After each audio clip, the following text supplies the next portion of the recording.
and I'm the youngest sister of Blessed and Doug. I've been going to this church around when I was a baby, and today I'm grateful to share how I received Christ into my life. When I was younger, I loved Sunday school only because I didn't learn about math, numbers, shapes, history, and anything you would think is boring if you were in primary school. I learned about Jesus, memorizing Bible verses, and doing games and making friends. But I was confused because I didn't know what to do with all the information I had about him. But all I remember is that I was happy to know and learn who Jesus Christ is and how he died for me. I never was considering asking questions about him or God. I sometimes think, why did God do this? Or how did he do this? Or how did he do that? I had many questions, yet I never asked anybody. As I got older, I read parts of the Bible and got answers to my questions, but I never felt like God was always with me and that he was working with my life. Moving on to school, if we would be on the streets or something, I would see people or talking about sharing the gospel or sharing the word. All I saw was people ignoring the person that was talking about it, or just probably thinking that he was talking about nonsense. I was confused and I was hurt because if I ever shared the word and told them about him, would they ignore me or laugh at me? I didn't want to be ashamed of him. So after that, in school, if my friends were crying or upset about something, all I would say is to pray. But the thing is, I only said it to certain people that I trust and that won't judge me, and not the people that really needed to hear that.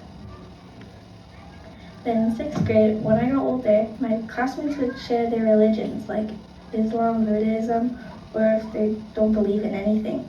It made me feel left out and lost, which made me change. I was sinning a lot. I asked for forgiveness so many times, and I felt like God gave up on me. I was too tired. I was terrified if I got rejected into heaven, and I was considering myself to maybe give up on everything. I was struggling a lot, and I was pretending to be a person I wasn't. Until one summer last year, a day I'll never forget is when youth and preteen camp was held. At camp, I was really happy. I could be myself, and I was surrounded by people that I love and trust. During camp, the youth leaders would share their testimony, and during their testimony, they would talk about their past and what it's like before they received Christ. And I was thinking to myself that the problems that they had before were just like me right now. I started to believe that God never gave up on me and that I can really change. In Luke 18:1, it says, Then Jesus told his disciples a parable to show them that they should always pray and not give up.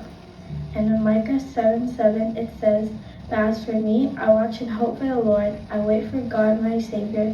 My God will hear me. That same day, after the last testimony, we all prayed to God. After that, I got to talk to someone that was always with me as I was growing up. She prayed for me, and I never felt so much joy and hope in a while.